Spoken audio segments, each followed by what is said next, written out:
जय हिंद फ्रेंड, हिंदी और प्राइड में आप सभी का स्वागत है। यहाँ पे हम आरो यारो हिंदी से जो क्वेश्चन आते हैं उसकी सीरीज लेकर चल रहे हैं। और प्रीवियस के क्वेश्चन में हमने वाक्यांश के लिए एक शब्द पे बात की थी इसके प्रीवियस वीडियो में। आज हम उसका सेकेंड पार्ट करने वाले हैं। पहले पार्ट में हमने करीबन 30 शब्दों पे बात की कि किस प्रकार के प्रश्न जो है एग्जाम में पूछे जाते हैं।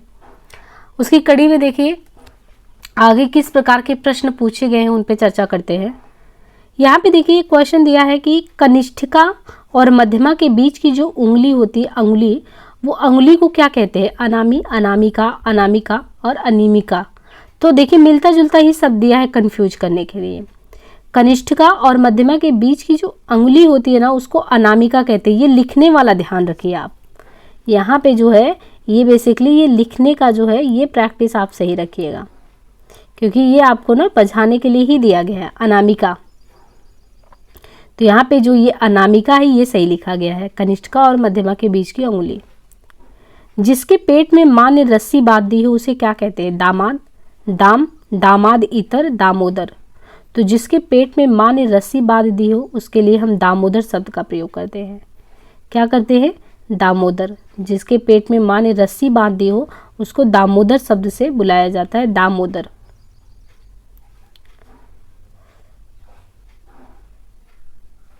पीछे पीछे चलने वाले वाक्यांश के लिए एक शब्द क्या प्रयोग किया जाता है? पीछे पीछे चलने वाले के लिए अनुचर, अनुवर्ती, अनुगामी, अनुगमनीय।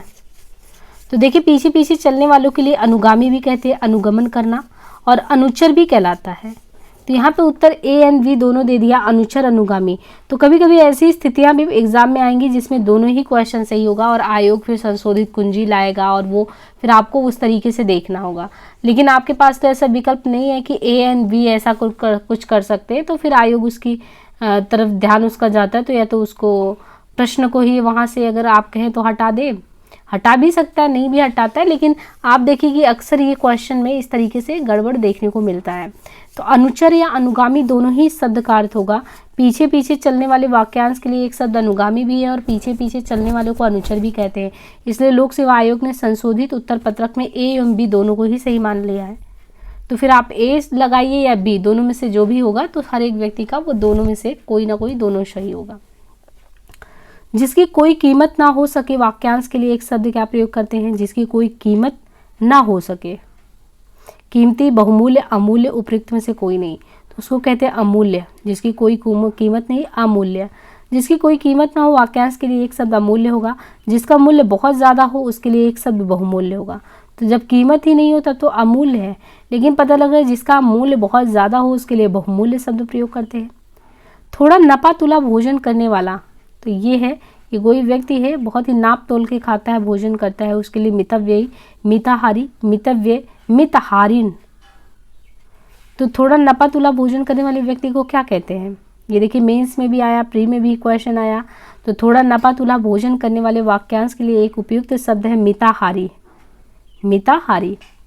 कम या नपा तुला खर्च करने वाले के लिए मितव्ययी।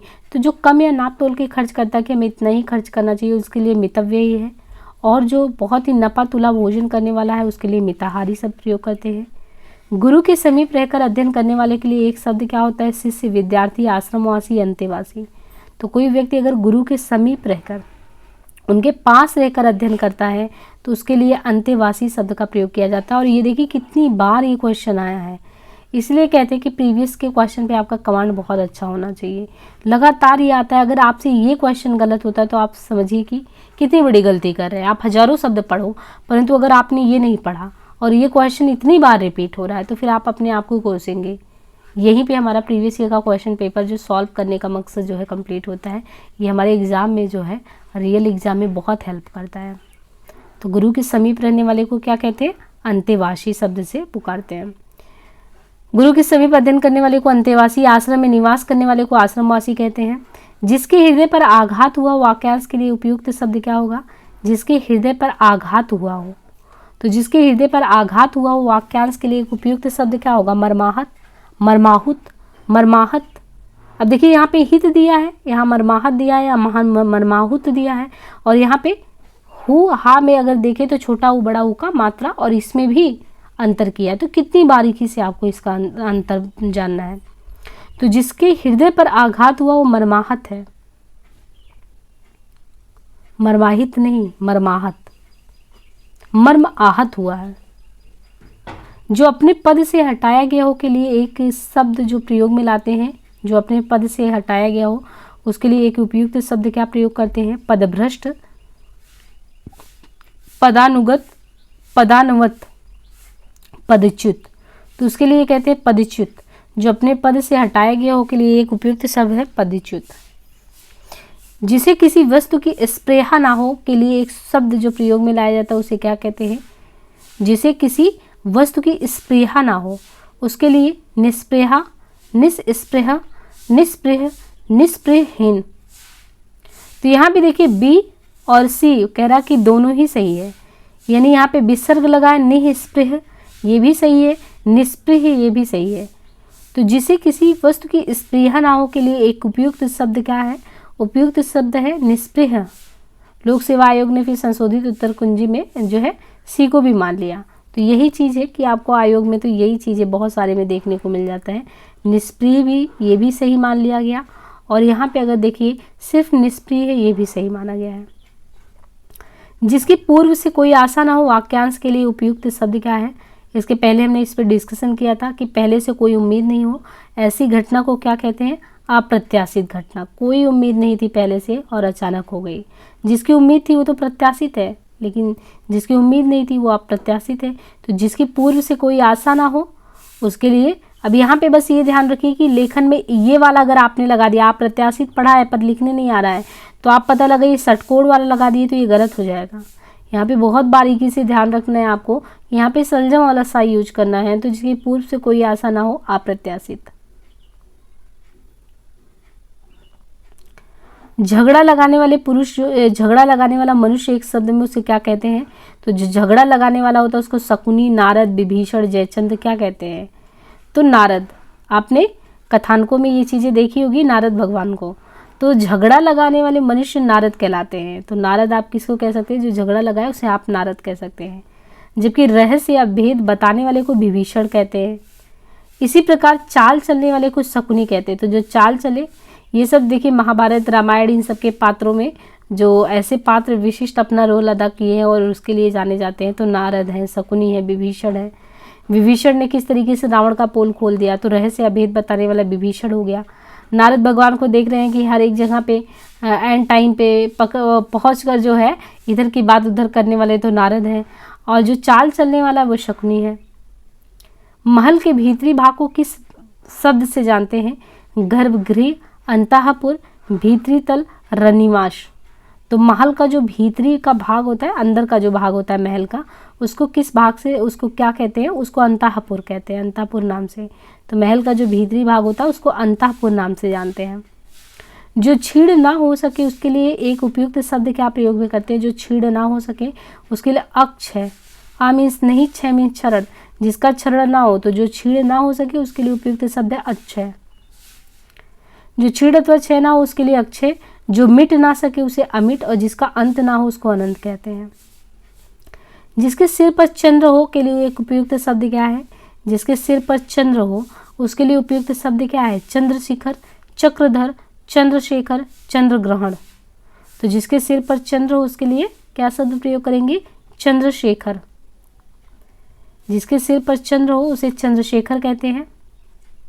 जिसके सिर पर चंद्र हो उसे चंद्रशेखर कहते हैं।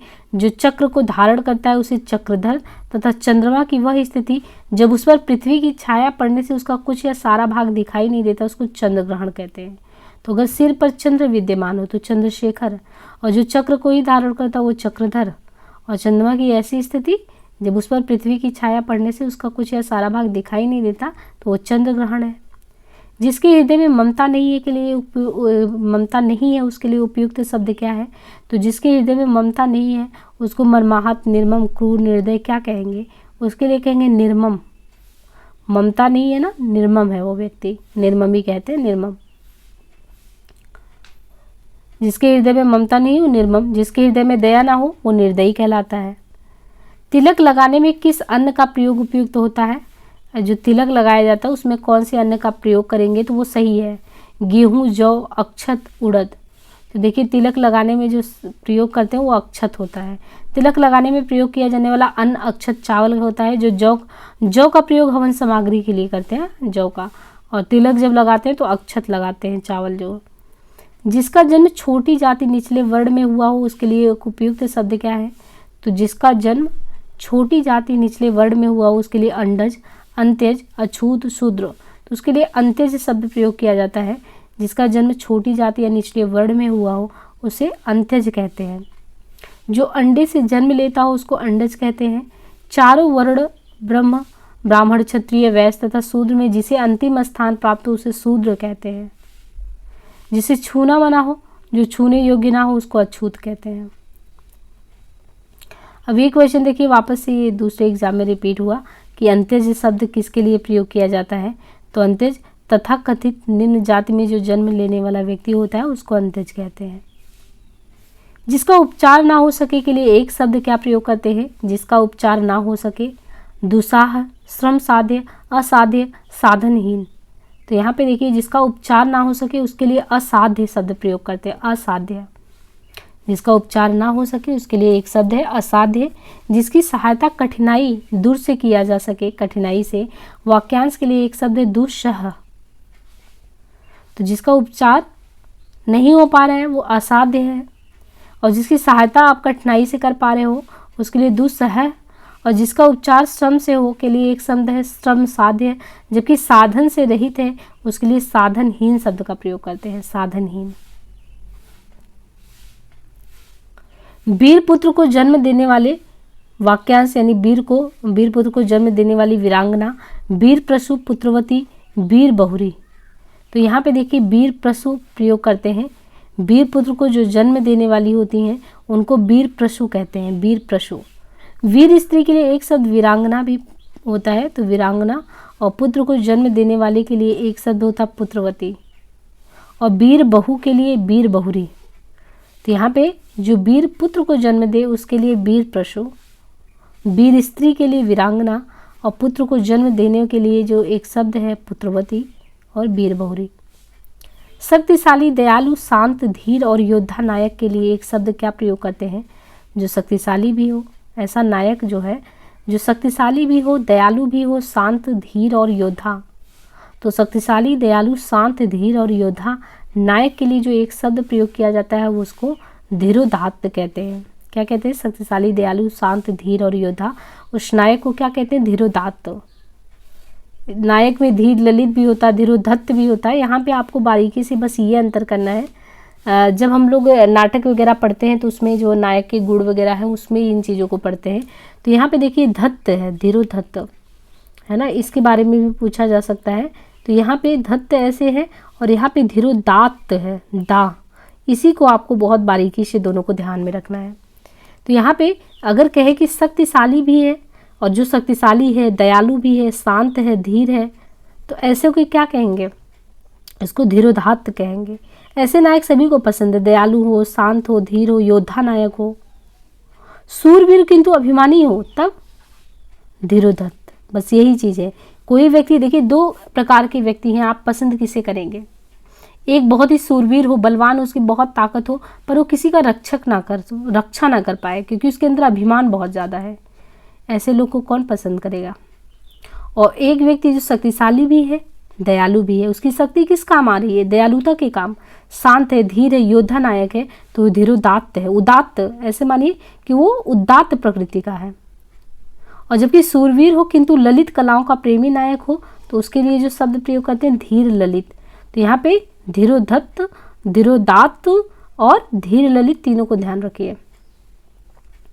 वह नायिका जो अपने पति के परदेश में होने के कारण दुखी हो, विरह विदग्धा, वियोगिनी, खंडिता, प्रोसित पतिका। तो कोई ऐसी स्त्री जिसका पति जो है उसके साथ नहीं है, पति परदेश में है, तो वो वियोगिनी की स्थिति में, वियोग की स्थिति में है। वह नायिका जो अपने पति के परदेश में होने के कारण दुखी हो उसके लिए वियोगिनी या विरहड़ी दोनों शब्द प्रयोग करते हैं, वियोगिनी या विरहड़ी। जिस स्त्री का पति विदेश चला गया हो के लिए एक शब्द है प्रोषित पतिका। अगर देखिए वो है पहले से ऑलरेडी है और ये जो है पत्नी दुखी है तो वियोगिनी या विरहड़ी है, लेकिन जिस स्त्री का पति विदेश चला गया हो के लिए एक शब्द होगा प्रोषित पतिका। विरह दुख में जलने वाली स्त्री के लिए विरह विदग्धा, और वह स्त्री जिसका पति रात में दूसरी स्त्री के पास रहकर सुबह में आया हो, प्रातः आया हो, उसके लिए खंडिता। खाद्य सामग्री जो यात्रा के समय रास्ते में उपभोग के लिए दी जाती है उसको क्या कहते हैं? जब आप कभी ट्रेवल करते हैं तो आपको खाने के लिए कुछ रास्ते के लिए दिया जाता है, उसको क्या कहेंगे? स्वल्पाहारा, पाथेय, उपाहार, पथ्य। तो पाथेय आपको रास्ते में जो खाने के लिए दिया गया है वो पाथेय है। और ऐसा तो अक्सर ही होता है जो स्टूडेंट लाइफ है ना, तो एग्ज़ाम देने जाएंगे तो पाथेय तो मिलता ही है। और जो देखिए स्वल्पाहार क्या होता है? स्वल्पाहार का अर्थ है स्वयं के लिए वह आहार जो थोड़ा या कम हो। स्व अल्पाहार यानी स्वल्पाहार, तो मतलब आहार तो है लेकिन कम है। उपाहार एवं पथ्य अन्य अर्थ प्रकट करते हैं। आधी रात का समय को क्या कहते हैं? आधी रात के समय को निशा, विभावरी, निशीथ, सरवरी। अब देखिए रात से संबंधित चारों शब्द दिया कंफ्यूज करने के लिए आपको। आधी रात के समय की बात पूछ रहा है तो आधी रात को निशीथ कहते हैं। आधी रात के समय को निशीथ कहते हैं। शर्वरी, विभावरी तथा निशा रात के पर्यायवाची। देखिए शर्वरी पर्यायवाची भी हमें पढ़ना ही है, तो यहाँ पे देखिए जो सर्वरी होता है, विभावरी है, निशा है, ये सभी रात के पर्यायवाची है। लेकिन आधी रात को जो है, आधी रात को निशीथ कहते हैं। जिसके पास कुछ भी ना हो, वाक्यांश के लिए एक शब्द अकिंचन, आकुंचन, अलव्य, किंचित। तो जिसके पास कुछ भी ना हो, कुछ भी नहीं मतलब कुछ भी नहीं है, उसको कहेंगे आकिंचन। तो जिसके पास कुछ भी ना हो उसके लिए एक शब्द आकिंचन प्रयोग होता है। किंचित का अर्थ कुछ अथवा थोड़ा होता है, जबकि आकुंचन का अर्थ सिमटना होता है। तो आकिंचन क्या है? जिसके पास कुछ भी नहीं है। किंचित का अर्थ मतलब कि किंचित यानी कुछ अथवा थोड़ा हो सकता है। लेकिन यहाँ पे जो आकुंचन है ना, आकुंचन का अर्थ होता है सिमटना, सिमटना।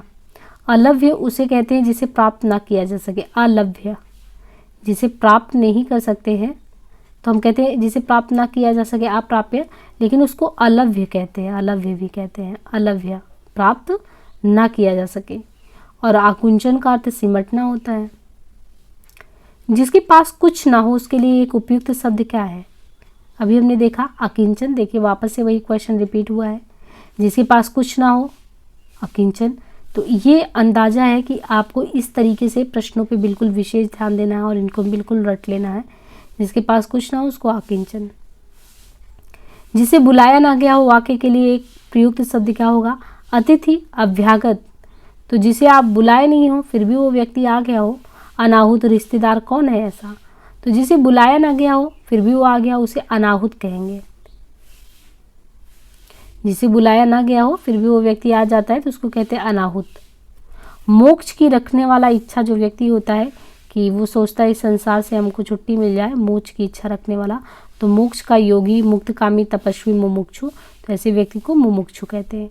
मोक्ष की इच्छा रखने वाले, कामना करने वाले व्यक्ति को मुमुक्षु कहते हैं।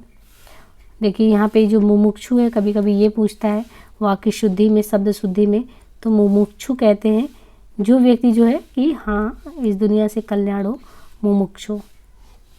योग करने वाले को योगी कहते हैं, जबकि तप में लीन रहने वाले को तपस्वी कहते हैं। और काम से मुक्ति को मुक्तिकामी, तो जो काम से मुक्ति हो वो ऐसे व्यक्ति को मुक्तिकामी कहते हैं। मोक्ष की कामना करने वाले वाक्यांश के लिए अभी हमने पढ़ा मुमुक्षु कहते हैं। रंगमंच के पर्दे के पीछे का स्थान क्या कहलाता है? तो रंगमंच जब आप कभी नाटक वगैरह देखने जाते हैं तो वहाँ पे देखिए जो रंगमंच का पर्दा बड़ा सा होता है, उस पर्दे के जो पीछे का स्थान होता है, ये क्वेश्चन कई बार आता है एग्जाम में, तो रंगमंच के जो पीछे का, जो पर्दे का पीछे वाला स्थान होता है उसको नेपथ्य कहते हैं। तो रंगमंच के पर्दे के पीछे के स्थान को क्या कहते हैं? रंगमंच के पीछे, जो रंगमंच के पर्दे के पीछे का स्थान है उसको नेपथ्य कहते हैं। पृष्ठभूमि, मंच पृष्ठ तथा गुहा मंच इस संदर्भ में सही नहीं है, आपको नेपथ्य जो है कहना है, नेपथ्य सही है। हवन में जलाने वाली जो लकड़ी है उसके लिए शुद्ध शब्द क्या है? हवन सामग्री। हम लोग तो यही कहते हैं ना हवन सामग्री, परंतु हवन सामग्री सही नहीं है, उसके लिए समिधा शब्द प्रयोग किया जाता है। समिधा, आगे से जब भी हवन में जलाने वाली लकड़ी को देखिए तो हवन सामग्री नहीं है, वो समिधा है। तो हवन में जलाने वाली जो समिधा है, हवन सामग्री जो है, ये सब सही नहीं है। दिशाएं ही जिनका वस्त्र उन्हें क्या कहा जाता है? तो जिनका जो है वस्त्र है वो दिशा ही है, उसको क्या कहेंगे? दिगंबर। विशंभर, दिक्पाल, पैगंबर। तो दिशाएं ही जिनका वस्त्र उन्हें दिगंबर कहते हैं, दिगंबर। विशंभर जो है वो विष्णु का पर्यायवाची है, पैगंबर दूत को कहते हैं पैगंबर, तो पैगंबर दूत को कहते हैं, विशंभर विष्णु को कहते हैं। दिक्पाल का अर्थ है दिशा का स्वामी, तो जो दिक्पाल है वो दिशा का स्वामी है, और दिशाएं ही जिनका वस्त्र है वो दिगंबर कहलाता है। जिसका जन्म कन्या के गर्भ से हुआ उसको क्या कहते हैं, कन्या पुत्र, अवैध पुत्र, कानिन, कुमारी शुद्ध। तो जिसका जन्म कन्या के गर्भ से हुआ हो उसको कहते हैं कानिन, जिसका जन्म कन्या के गर्भ से हुआ हो उसे कानिन कहते हैं। वन में लगने वाली जो आग होती है ना, वन में जो लगने वाला आग, अभी देखिए हमने समुद्र में लगने वाला आग भी देखा था, पेट में भी लगने वाला आग होता है, तो आग कई प्रकार का होता है। लेकिन जब बात की जाए वन में लगने वाली आग को, तो उसके लिए दावाग्नि प्रयोग किया जाता है। दावाग्नि, जंगल में लगने वाला जो आग होता है वो दावाग्नि कहलाता है। और समुद्र यानी बड़वा में लगने वाली आग, समुद्र बड़वा जो है उसमें लगने वाली आग को समुद्र में बड़वाग्नि कहते हैं। और विरह की आग के लिए विराहाग्नि शब्द प्रयोग होता है, और पेट की अग्नि के लिए जठराग्नि। तो ये सारी अग्नियों को ध्यान में रखिए। अगर वो जंगल में लग रहा है तो दावाग्नि है, समुद्र में लग रहा है तो बड़वाग्नि है। और ये देखिए इसको शुद्ध देखना भी है कि लिखा कैसे जाता है, बड़वाग्नि। और विरह की आग के लिए विराग्नि, और पेट की आग के लिए जठराग्नि। पेट की अग्नि के लिए देखिए अब क्वेश्चन यहाँ पे आया है ना, पेट की अग्नि के लिए क्या, दावाग्नि, जठराग्नि, मंदाग्नि। यहाँ पे नया शब्द मंदाग्नि भी आया है, और देखिए कई बार एग्जाम में आया है। तो पेट के लिए जो जठराग्नि, अभी हमने देखा पेट के लिए जो है जठराग्नि। जो युद्ध में स्थिर है उसे क्या कहते हैं, युद्ध अस्थावीर, युधिष्ठिर, युद्ध थिरक, युद्ध अस्थायी। देखिए कई बार मेंस में क्वेश्चन आया है। तो जो व्यक्ति युद्ध में स्थिर है उसे युधिष्ठिर कहते हैं। महाभारत में आपने देखा होगा युधिष्ठिर के हाथ तब नहीं उठे जब उनके परिवारजन उनके सामने थे, और ये संकट की घड़ी किसी के लिए भी हो सकती है। तो जो ऐसी स्थिति में हो कि जो युद्ध में, तो आप कह सकते हैं कि वो ऐसा व्यक्ति है कि पराजय की बात ही नहीं हो सकती, लेकिन जब आप अपने खड़े हो तो युद्ध करना कितना चुनौती होता है, ये महाभारत में हमें देखने को मिलता है। तो जो युद्ध में स्थिर है वो युधिष्ठिर है। जो हमेशा रहने वाला है उसको क्या कहते हैं, जो हमेशा रहने वाला है, शाश्वत, अप्रतिहत, अनवरत, आजीवक। तो जो हमेशा रहने वाला है शाश्वत, जो हमेशा रहने वाला है उसको शाश्वत कहते हैं। अनवरत का अर्थ होता है लगातार, जबकि जिसे कोई रोक ना सके उसको कहते हैं अप्रतिहत। तो यहाँ पे देखिए जिसे कोई रोक ना सके उसे क्या कहते हैं, तो जिसे कोई रोक ना सके उसको अप्रतिहत कहते हैं। जो हमेशा रहने वाला है उसको शाश्वत कहते हैं। अनवरत का अर्थ क्या होता है, अनवरत का अर्थ लगातार। आजीवक एक संप्रदाय है। तो यहाँ पे अप्रतिहत को ध्यान रखिए, जिसे कोई रोक ना सके उसे अप्रतिहत, अनवरत लगातार को, और शाश्वत जो हमेशा रहने वाला है। जिस पुरुष की पत्नी साथ नहीं है, वाक्यांश के लिए एक शब्द क्या है, आपत्निक, विधुर, वियोगी, विपत्निक। तो जिस पुरुष की पत्नी साथ में नहीं है उसको क्या कहते हैं, विपत्निक। जिस पुरुष की पत्नी साथ नहीं है उसे विपत्निक कहते हैं। विधुर उसे कहते हैं जिसकी पत्नी मर गई हो, तो विधुर जिसकी पत्नी मर गई हो। जिस पुरुष की पत्नी साथ नहीं उसे विपत्निक। और किसी के वियोग में दुखी व्यक्ति को वियोगी कहते हैं। जिसकी पत्नी ना हो उसे आपत्निक। तो दो चीज़ें हैं, जिस पुरुष की पत्नी साथ में नहीं है ना, तो साथ में नहीं होने से कहते हैं विपत्निक, और जिसकी पत्नी ना हो उसे कहते हैं आपत्निक। तो पत्नी ही नहीं है तो आपत्निक है। आ मीन्स नहीं पत्निक, पत्नी नहीं है लेकिन है भी, तो साथ में नहीं है तो विपत्निक है। और विधुर जिसकी पत्नी नहीं रह गई हो, मर गई हो, और किसी के वियोग में दुखी व्यक्ति को वियोगी। जिस पेड़ के पत्ते झड़ गए हो उसके लिए एक शब्द होता है प्रपर्ड, पत्रहीन, अपत, अपरड़ा। तो जिस पेड़ के पत्ते झड़ गए हों उसके लिए क्या शब्द प्रयोग करते हैं, अपत। जिस पेड़ के पत्ते झड़ गए हों उसे कहते हैं अपत। यद्यपि इसके लिए पत्रहीन भी आप कह सकते हैं, पत्र से हीन वो पौधा है, एक शब्द हो सकता है, लेकिन सर्वाधिक अगर उपयुक्त अगर आप देखेंगे कि क्या कहे, जिस पेड़ में पत्ते ही नहीं हो, पत्ते हैं तो वो झड़ गए हों, तो उसके लिए जो शब्द प्रयोग होगा वो अपत शब्द प्रयोग होगा। तैरने की इच्छा को क्या कहते हैं, तरणेच्छा, संतरणेच्छा, तितीर्षा, जलवतरणेच्छा। तो जो तैरने की इच्छा होती है ना, तैरने की इच्छा, उसको तितीर्षा कहते हैं। तैरने की इच्छा को तितीर्षा कहते हैं। हाथी की पीठ पर रखे जाने वाले आसन के लिए जो शुद्ध शब्द प्रयोग किया जाता है, तो हाथी की पीठ पर रखे जाने वाले आसन के लिए जो एक शब्द प्रयोग किया जाता है, जीन, काठी, हौदा, बख्तर। तो यहाँ पे देखिए हौदा कहते हैं, जो हाथी की पीठ पर जो रखा जाने वाला आसन होता है ना, उसको हौदा कहते हैं। घोड़े की पीठ पर रखने की गद्दी को जीन कहते हैं। तो यहाँ पे देखिए सभी का अर्थ दिया है। अगर आप हाथी की पीठ पर रखे जाने वाले आसन की बात करेंगे तो हौदा होगा, और घोड़े की पीठ पर अगर रखे जाने वाला जो गद्दी होगा उसको कहेंगे जीन, और घोड़े आदि की पीठ पर कसने की जीन को ही काठी कहते हैं, तथा लोहे के जाल का बना कवच जिसे युद्ध के समय पहना जाता है उसको बख्तर या बख्तर। ऐसा नहीं कहते बख्तरबंद गाड़ियाँ जा रही थी, तो ये जो लोहे का जाल नहीं होता, लोहे का जाल का बना कवच जिसे युद्ध के समय लोग पहनते हैं सुरक्षा की दृष्टि से, उसे बख्तर या बख्तर कहते हैं। बाकी हौदा किसे कहते हैं, हाथी की पीठ पर, और जीन घोड़े की पीठ पर, और घोड़े को जो कसने की जीन को उसको काठी कहते हैं। जो प्रमाण से सिद्ध ना हो सके, अप्रमेय, ये पहले भी आया हुआ क्वेश्चन है, जो प्रमाण से सिद्ध ना हो सके, अप्रमाणित, अपरिमित, अनप्रमाणित। तो यहाँ पे हम लोग गलती से ना अप्रमाणित भी कर सकते हैं, परंतु ये सही नहीं है, अप्रमेय सही है। जो प्रमाण से सिद्ध ना हो सके उसके लिए एक शब्द है अप्रमेय, जिसे प्रमाणों से सिद्ध ना किया गया हो उसके लिए एक शब्द है अप्रमाणित। तो यहाँ पे अंतर देखिए, बहुत बारीक अंतर देखना है आपको। जो प्रमाण से सिद्ध ही नहीं कर पाओ वो तो अप्रमेय है, लेकिन जिसे प्रमाणों से सिद्ध ना किया गया हो, किया ही ना गया हो, उसके लिए अप्रमाणित। जबकि जो मापा ना जा सके उसके लिए एक शब्द है अपरिमेय, अपरिमेय, और अपरिमित दोनों कह सकते हैं, अपरिमित भी कह सकते हैं, अपरिमेय जिसे मापा ना जा सके। हरदेव बाहरी जी के, जिनके हिंदी शब्दकोश की हम बात कर रहे थे, जिस पर हम डिस्कशन करने वाले हैं, बहुत ही प्रामाणिक किताबों की श्रेणी में आता है पृथ्वीनाथ पांडे का और इनका, और हम उसी से आपको करवाने वाले हैं आगे के जितने भी शब्द। लेकिन मेरा कहना ये था कि सबसे पहले आप टॉपिक से रिलेटेड क्वेश्चन को देखिए, क्वेश्चन के पैटर्न को देखने के बाद अगर उसको फॉलो करेंगे ना, तो मतलब आप समझिए कि आपका बहुत अच्छा तैयारी होगा। क्योंकि जब आप उसको पढ़ेंगे तो ऐसे रैंडमली पढ़ते तो आपको ये आइडिया नहीं होता कि क्या छोड़ना है, क्या पढ़ना है, किसका क्या होता है। अब यहाँ पे देखिए हमको अप्रमेय और अप्रमाणित में कितनी बारीकी से अंतर देखना है। ये और अन्य एग्जामों से क्यों कठिन हो जाता है, क्योंकि आपको एक ही जैसे शब्द में बरगलाने का कोशिश किया जाएगा तो उसमें आप कंफ्यूज हो जाएंगे। तो उसमें विशेष तौर पे आपको ध्यान देना है, शब्द शुद्धि पे भी ध्यान देना है। तो यहाँ पे देखिए ये कहा गया है कि हरदेव बाहरी के हिंदी शब्दकोश में अप्रमेय शब्द का प्रयोग जिसे मापा ना जा सके उसके लिए किया गया है। अनप्रमाणित में व्याकरणिक दृष्टि से दोहरे अन और आ उपसर्ग का प्रयोग हुआ है जिसका अर्थ प्रमाणित है, तब विकल्प बी सही है। तो जो प्रमाण से सिद्ध ना हो सके उसके लिए एक शब्द अप्रमेय है, जिसे प्रमाणों से सिद्ध ना किया गया हो उसके लिए एक शब्द अप्रमाणित है। और अगर आपका क्वेश्चन गलत होता है या कुछ भी आपको डाउट होता है ना, तो कभी भी आप क्वेश्चन के लिए सही करने के लिए जब कोर्ट वगैरह में या उसमें जब भी दायर करेंगे तो उसके लिए जो प्रमाणिक किताबें हैं ना उसी को लिया जाता है, चाहे पृथ्वीनाथ पांडे का हो, इनका हुआ, एस कुमार का हुआ, इन्हीं सभी लोगों का लिया जाता है।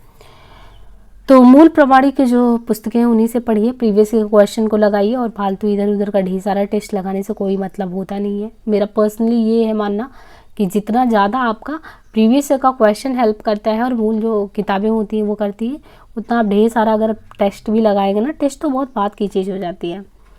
जिसे प्रमाण द्वारा सिद्ध ना किया जा सके उसके लिए अप्रमेय है। उपनिवेश से संबंध हो जिसका उसके लिए एक शब्द होता है उपनिवेशिक। अब देखिए इसमें चारों ही शब्द आपको दिया है, मतलब कि अगर आपको क्लियर नहीं है तो फिर आपसे गलती हो सकती है। उपनिवेशिक दिया है, औपनिवेशिक दिया, उपनिवेशवाद दिया, औपन्यासिक दिया है, मिलता जुलता। लेकिन जो उपनिवेश क्या थे, कॉलोनीज जो थे, अंग्रेज हमको आके और अपना उपनिवेश अपने ही अंडर जो है गुलाम कर लिए थे, तो हम उनके उपनिवेश हो गए। अब उपनिवेश से संबंध हो जिसका उसके लिए एक शब्द होता है औपनिवेशिक। औपनिवेशिक जिसका संबंध उपन्यास से हो उसको औपन्यासिक, औपन्यासिक बोलते हैं। तो यहाँ पे देखिए जिसका संबंध उपन्यास से हो उसे औपन्यासिक कहते हैं, और उपनिवेश से संबंध जिसका हो उसके लिए औपनिवेशिक। उपनिवेशों का अपने अधीन रखने का सिद्धांत जो इन लोगों का होता है कॉलोनिज्म, वो उपनिवेशवाद कहलाता है। तभी तो ये राष्ट्रमंडल खेल वगैरह कराते हैं, कॉमनवेल्थ जो है बना के गए थे, ये एक तरीके से इनका अपना उपनिवेशवाद बनाए रखने का एक वो जरिया था। इनमें से एक के लिए प्रयोज्य शब्द है, इनमें से एक के लिए प्रयोज्य शब्द है असूर्यपस्या। तो असूर्यपस्या किसे कहते हैं?